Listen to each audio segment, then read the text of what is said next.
अक्सर ये सवाल ज़हन में आता है ना कि किसी भी चीज़ की कीमत आखिर तय कैसे होती है। एक कप चाय से लेकर एक नए स्मार्टफोन तक हर चीज़ पर एक प्राइस टैग लगा होता है। लेकिन उस टैग के पीछे असल कहानी क्या है? आज हम कार्ल मार्क्स के कुछ बहुत ही बुनियादी ख्यालात की रोशनी में इसी राज को समझने की कोशिश करेंगे। तो आइए बात शुरू करते हैं एक बहुत ही जाने पहचाने एहसास से। पाकिस्तान में बहुत से लोगों को अपनी रोजमर्रा की जिंदगी में एक मुसलसल माशी दबाव महसूस होता है। ये सवाल अक्सर जहनों में गूंजता है कि भाई इतनी मेहनत के बावजूद गुजारा करना मुश्किल से मुश्किल तर क्यों होता जा रहा है और हर चीज़ की कीमत आसमान से बातें क्यों कर रही है। इन सवालात का जवाब ढूंढने के लिए कुछ क्लासिकी मुआशी नज़रियात हमें एक बहुत ही दिलचस्प जाविया फराहम करते हैं। चले देखते हैं कैसे। अब ये मसाइल सिर्फ किसी एक फर्द के नहीं हैं, बल्कि ये एक बड़ी तस्वीर के छोटे छोटे हिस्से हैं। सोचें, जब महंगाई इतनी बढ़ जाए कि बुनियादी ज़रूरियात पूरी करना भी एक चैलेंज बन जाए और तनख्वाहें अखराजात का साथ ना दे पाएं, और ऊपर से समाजी दबाव हो कि भाई ब्रांडेड चीज़ें भी होनी चाहिए। इस पूरे चक्कर में होता यह है कि सरमायाकारी भी अक्सर ऐसी जगहों पर चली जाती है जहां नई नौकरियां पैदा नहीं होती, जैसे कि रियल एस्टेट। इस पूरे निज़ाम को समझने के लिए हमें इसकी जड़ में जाना होगा, यानी किसी भी चीज़ की कीमत को समझना होगा।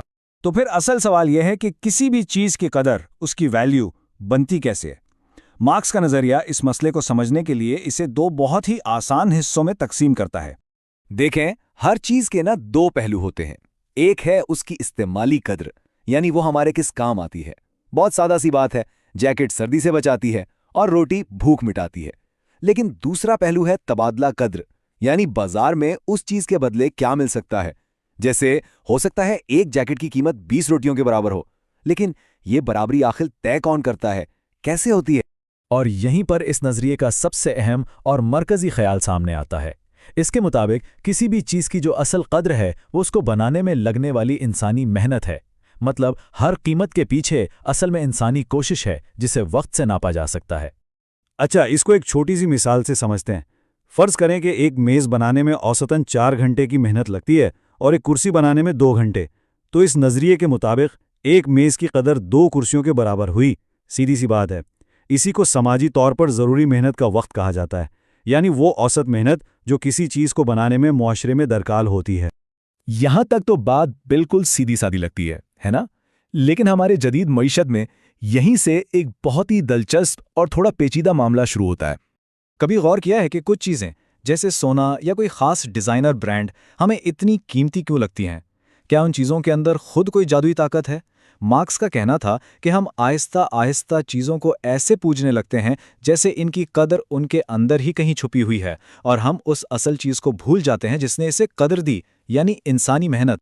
इसी को अशिया की बदपरस्ती या कमोडिटी फेटिशिज्म का नाम दिया गया। मतलब ये कि हम लोगों के दरमियान मेहनत के रिश्ते को नज़रअंदाज करके चीज़ों के दरमियान कीमतों का रिश्ता देखने लगते हैं। हमारी नज़र ब्रांड, कीमत और स्टेटस पर जम जाती है, और उस चीज़ को बनाने वाले इंसान और उसकी मेहनत कहीं पस मंज़र में गुम हो जाते हैं।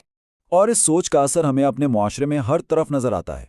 जब ब्रांडेड कपड़े या महंगी गाड़ियां समाजी हैसियत की अलामत बन जाएं, तो लोग ज़रूरत से ज़्यादा दिखावे पर खर्च करने लगते हैं, भले उसके लिए कर्ज ही क्यों ना उठाना पड़े। हम एक नया चमचमाता फ़ोन देखकर बहुत मुतासिर होते हैं, लेकिन ये ख्याल शाज़ो नादिर ही आता है कि उसे बनाने वाले फैक्ट्री वर्कर्स किन हालात में काम करते हैं। चलें अब इसी नज़रिए को ज़रा बड़े पैमाने पर लागू करके देखते हैं, और इसके लिए दो मुल्कों की माशी हिकमत अमलियों पर एक नज़र डालते हैं। यहाँ पाकिस्तान और चीन के माशी मॉडल्स का एक मुवाजना पेश किया गया है। एक तरफ सरमायाकारी का जोर सनत और मैन्युफैक्चरिंग जैसे पैदावारी शोबों पर है, तो दूसरी तरफ गैर पैदावारी शोबों मसलन रियल एस्टेट और इंपोर्ट्स पर।